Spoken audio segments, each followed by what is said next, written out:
Madame, monsieur, bonsoir et bienvenue dans le 19-20 pour une heure d'information sur France 3. Voici les titres de l'information.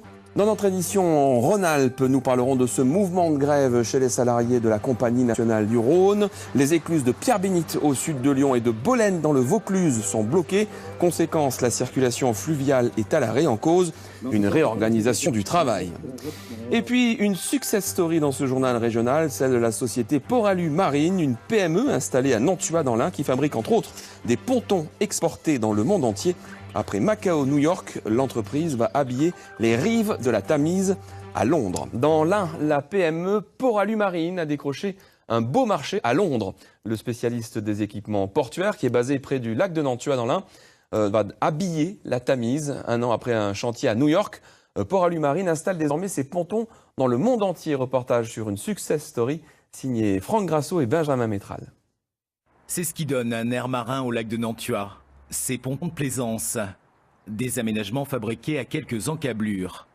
Depuis une trentaine d'années, Poralu passe son temps à gagner du terrain sur l'eau, grâce à des plateformes flottantes distribuées partout. Aujourd'hui, on est le constructeur numéro 1 en ponton aluminium sur les 5 continents, avec 3 usines, une au Canada, une en Australie et une ici à Port, où ça ne s'invente pas, au milieu des montagnes du Jura, dans cette plastique vallée au bord du lac de Nantua. Eh bien, on fabrique des pontons qui partent dans le monde entier. Des pontons livrés à Macao, un port au pied du pont de Brooklyn à New York. L'album photo de la PME ne cesse de s'agrandir. Dernier chantier remarquable en date, celui de Londres. Là, à 2 pas de Tower Bridge, Poralu Marine remet à neuf une marina.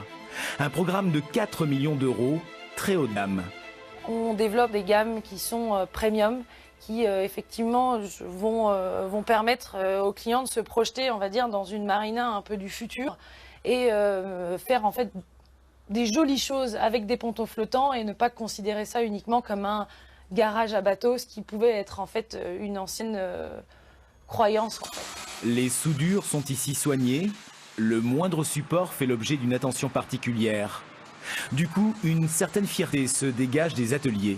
C'est toi qui as fait ça en plus. Les 7, ouais. Ah, tu vois. C'est moi qui a fait les 7 boules.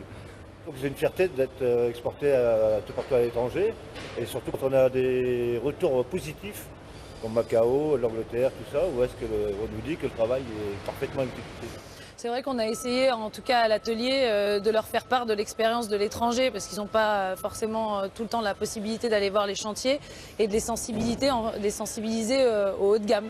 Le chantier de Londres sera terminé en février.